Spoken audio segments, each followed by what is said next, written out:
Hi you guys, welcome to A Dose for Your Mind. My name is Vesna. Today I'm going to be talking about some weird stuff, maybe. Souls, okay? Topics that maybe you don't think about every day. Neuroscience, some philosophy. I really want to just dig into stuff that will help expand your mind. Let you see reality in a different view. I should let you guys know that this video is not going to be for everyone. Some people are really interested in this kind of stuff, like myself, and some people are not. Some of you may think that this is dumb and pointless to listen to. Why even think about it? And I can't answer that question for you. But I do hope and encourage you to stay tuned and just listen through, and you can find out or not if it's your cup of tea. I think by the end of it you'll really have a different perception on things. So I hope you guys like the video, and let's get started.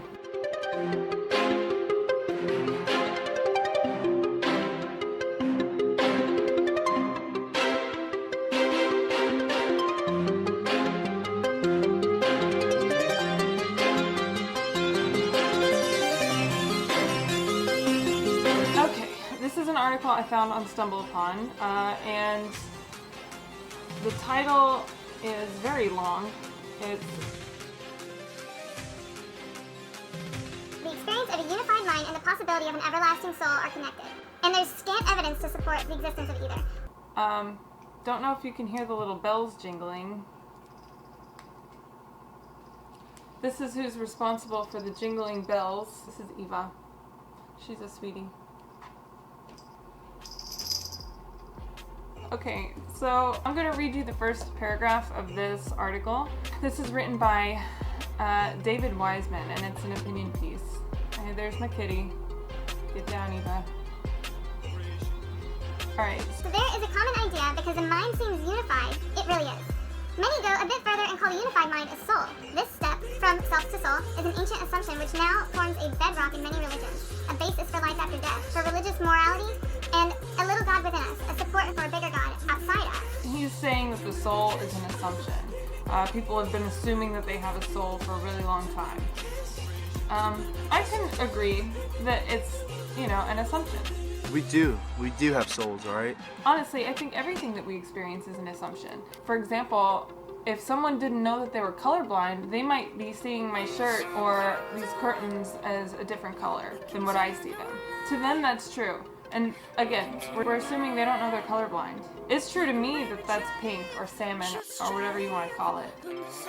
Also, for example, if your clock says 5:55, my clock says 5:45, how do we really know which one is true? We're going to assume that the one that we're reading is true. We're going to assume it's not broken. A lot of what we experience is an assumption. I know that sounds a little bit weird. You can go into a deep philosophical concept on assuming that the clock is not broken, which is actually the point of this whole article. He's saying that things are not always as we see them. I can agree with that. But I'm going to get into a little bit more about his perception on no soul. You're not God. You don't know who has a soul and who doesn't. Okay, so in another paragraph, he's saying that Evidence supports another view. as in another view from the theory of the soul. Our brains create an illusion of unity and control where there really isn't any. Within a wide range of works arranged along the axis of soulism, from Life After Death, The Evidence by Dinesh D'Souza, to Absence of Mind by Marilyn Robinson, it is clear that there is very little understanding of the brain. In fact, these authors have to be almost completely unaware of neurology and neuroscience. Okay, talking about assumptions. This is a very influential article. One thing that I just want to point out is that it is clear. That is with certainty to him. He's assuming these people have no understanding of the brain.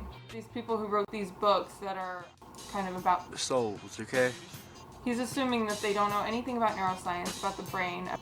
That's not necessarily true. So just notice things like that. Notice opinions in writings, in videos. Like, pay attention to that kind of stuff because you don't want to be falsely informed. We don't know. I don't know. I don't know the authors and I haven't read the books. Just based on the way that he's wording this, he's assuming. In my opinion, it's kind of extreme.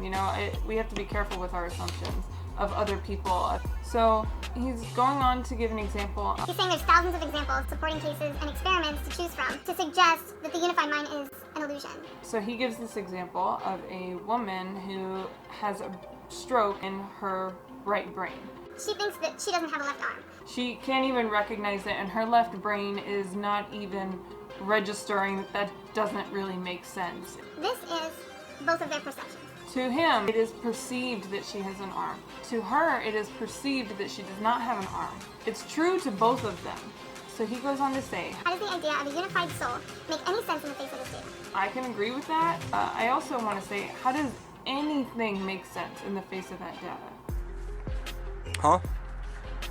We perceive so many things with absolute certainty. If someone who has had a stroke can perceive something that's not true with absolute certainty, just like we do assuming that we have a soul. I suddenly have this perception that I don't have an arm, and that is so true to me, just as true as this table being here. Because I don't really see much of a difference, okay? You know, perceiving a soul, I don't believe it's any different than perceiving anything else. Really? What is so freaking different? Tell me! So what makes something more concrete, seemingly concrete than other things? Is it that many people see it? Is it that we can feel it with our senses? There's been 5 senses defined. That's what we're saying now. 1, 2, 3, 4, 5. I've heard the argument that balance should be considered a sensory input. Why do we limit our perceptions and what we perceive as true based on 5 senses?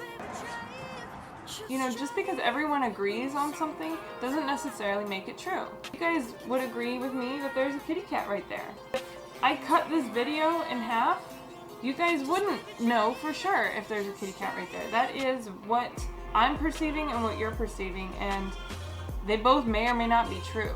The fact that everyone in that room thought that that woman had an arm isn't necessarily true. It's true to them. Everything we perceive is subjective. Everything that we take in has to be processed through neuron pathways that we've been creating our whole lives. It's really hard to say what's actually true or not, which to me is exciting, and that really expands, you know, the power of our mind. Like, everything is as we perceive it. We can rewire ourselves by doing certain things so we can start perceiving things in a different way. That's my spiel. I have a soul. I made a Facebook group called A Dose for Your Mind, and I really hope you guys continue the discussion in there and subscribe to the channel. And if you have any ideas on other topics I could talk about, maybe I can get into it on one of my next videos.